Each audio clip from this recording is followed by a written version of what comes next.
Boa tarde, segundo ano. Tudo bem com vocês? Espero que estejam bem. Nós estamos indo agora para a nossa aula de número 4 do nosso PET 4. É aula de geografia e o nosso assunto é diferentes formas de morar. Existem diferentes paisagens, não é mesmo? As diferenças nas paisagens se refletem também na maneira de construir moradias, que são adaptadas às condições naturais dos locais. Então, as moradias, elas vão variar de acordo com a localidade, de acordo com o clima, de acordo com vários fatores que nós vamos ver agora. Em locais muito quentes, as moradias elas devem ter paredes grossas para proteger as pessoas das variações de temperatura. Então, lugares muito quentes têm que ser casas de tijolo com paredes grossas para proteger, tá? Em lugares de gelo, olha só, é o iglu, né? Em lugares de gelo, o iglu é uma casa também feita de gelo e por dentro dela moram as pessoas que ficam lá, né? Que vivem nesse lugar. Nos lugares que neva, o teto deve ser inclinado. Quanto mais inclinado for o telhado da casa, mais evita que o gelo se acumule, para não resfriar tanto o ambiente. Existem telhados que são bem mais inclinados do que esse da imagem que a tia Marluz colocou aí. São bem empinados mesmo, aquele telhado que faz assim fininho lá em cima, faz aquela pontinha, sabe? Bem fininha assim, ó. Para quê? Para a neve bater nela e escorrer e não ficar parada, porque quando a neve fica parada, acaba que resfria por dentro do ambiente, as pessoas vão sentir mais frio ainda. Alguns povos mudam constantemente de moradia. Esses povos, eles são chamados de nômades. Nômades são pessoas que não têm uma moradia fixa no lugar. Eles ficam um tempo em cada lugar, tipo cigano, sabe? Os ciganos são nômades. Mas não é só cigano que é nômade. Existem muitos povos nômades. Então, esses povos, como eles sabem que eles não vão ficar muito tempo no lugar, eles não constroem casas de tijolos, porque a casa de tijolo não dá para desmanchar para levar, né? Então eles já fazem de acordo para eles ficarem ali o tempo que eles precisam e na hora de ir para outro lugar eles desmancham aquilo ali, levam as peças e montam em outro lugar. Então a gente tem aí dois tipos de moradia, uma barraca, né? Mais comum que a gente conhece e essa outra aqui é uma barraca mais elaborada, mas a gente observa que ela é montada e desmontada. Ela é toda com pedacinhos de madeira. Existem casas de madeira também, aqui está na apostila de vocês. É uma casa de madeira com barro, que dá para ser desmanchada e levada as peças para montar em outro lugar também, tá? Agora nós vamos falar das maneiras de se alimentar. O lugar onde vivemos e as condições para a criação de animais, o cultivo de alimentos, também diferenciam na nossa alimentação. Então, gente, não é só o tipo de casa, de moradia, que varia de acordo com a região, não. A alimentação também. A gente sabe que cada região ela é rica num tipo de alimento. Cada região é mais propício o clima, o solo, para poder dar um tipo de alimento diferente. E, consequentemente, as pessoas daquela região acabam consumindo mais daquele alimento, né? E aqui embaixo tem uma curiosidade, ó. Muitos brasileiros consomem carne bovina, que é a carne de boi. Entretanto, na Índia, um país bem distante do Brasil, muitas pessoas não comem essa carne, porque para elas a vaca é um animal sagrado. Então, de acordo com a religião da Índia, eles acreditam que a vaca é um animal sagrado, eles protegem, lá as vacas andam soltas na rua.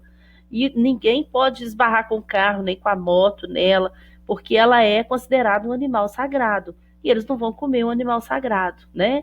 A gente tem que respeitar, faz parte da religião deles, tá legal? Nas regiões litorâneas, que é região litorânea? Aquela região na beira do mar, tá bom? No litoral. E também naquelas onde há muitos rios, o peixe é o ingrediente em muitas receitas.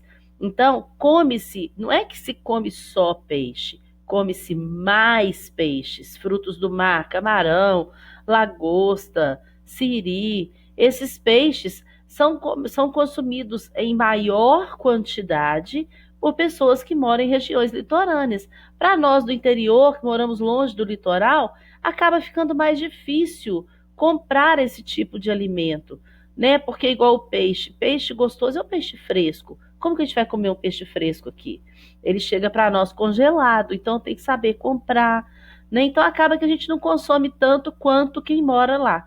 Não é só na região litorânea, né? Por exemplo, na Amazônia é um lugar onde tem muitos rios, portanto, muitos peixes. Então, a alimentação da Amazônia, ela é baseada muito no peixe e também em sementes, porque lá é um lugar que tem muitas árvores, é rico em sementes.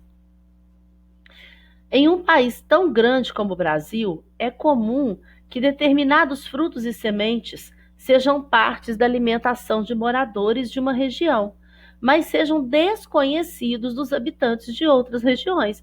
Por quê? Porque tem plantas que só tem numa determinada região. E a gente que mora distante, a gente acaba não conhecendo aquela planta. E as pessoas daquela região, elas criam pratos utilizando aquilo que eles têm em abundância lá. Então, nós vamos ver alguns exemplos, que são até os que estão na apostila de vocês, tá legal? Então, o primeiro é esse aqui, olha. Na região de Goiás, é muito conhecido, um prato muito famoso lá é o arroz com pequi. Eu já comi, é uma delícia. O pequi é essa fruta amarelinha, parece uma manga, tá vendo? Ela é muito parecida com uma manga. Tem um gosto forte, só que o pequi tem que ter muito cuidado para comer. Ele é cheio de espinho por dentro, parece peixe. Muito espinho por dentro. Então, se você coloca a boca nisso aqui, morde, esse caroço ele é colocado no arroz para soltar o amarelinho no arroz, para soltar o óleo de pequi, mas a gente não come essa fruta. Ela tem espinho, então tem que ter muito cuidado com ela. Mas é um prato muito gostoso. Aqui na nossa região, a gente não encontra pequi, não é típico da nossa região. Para eles lá é muito comum. Outro prato, na Bahia, o acarajé. O acarajé é esse bolinho que parece um quibe, tá vendo? Mas não é quibe, né? É um bolinho feito lá pelas baianas. Ele tem, no recheio dele tem camarão, tá vendo? Mais umas outras coisas de frutos do mar. Muita pimenta. A comida baiana é uma comida carregada demais em pimenta. Faz parte da tradição deles, tá? Em Minas Gerais, que é a nossa região, o pão de queijo, né? Aqui tem até um pão de queijo com recheio, não é todo pão de queijo que tem recheio, né? Esse aqui tem recheio. Então, gente, são comidas típicas de cada região. Eu coloquei aqui para vocês, essa não está na apostila, mas a título de curiosidade, no norte do Brasil, o pato no tucupi. O tucupi são essas folhas aqui, tá vendo? Então é feito no caldo dessas folhas, que dá um gosto muito forte mesmo, e fica gostoso, mas é assim uma comida diferente. Na nossa região aqui, a gente vai estranhar, eles lá comem tranquilamente. Então, gente, na apostila de vocês têm aí a atividade 1, ela pede para você observar as diferenças das imagens das moradias. E depois pergunta qual dessas moradias, se alguma dessas moradias se parece com a sua. Depois pede para você observar a respeito desses alimentos que eu acabei de mostrar para vocês aqui e marcar qual que é da sua região, qual que é de Minas Gerais. Então, depois desse vídeo, ficou fácil de marcar, não ficou? Eu espero que tenha contribuído um pouquinho para vocês conhecerem um pouquinho mais do nosso país, da culinária, das moradias. E até a próxima. Um beijinho para vocês. Ah, gente, esqueci dessa, desculpa. Ó, no Rio Grande do Sul, a tainha na taquara. O que é a tainha? Esse peixe, olha, eles colocam ele dentro do bambu e assa desse jeito, olha. É muito legal, né? Esse eu nunca comi, não. Agora sim. Beijinho, tá?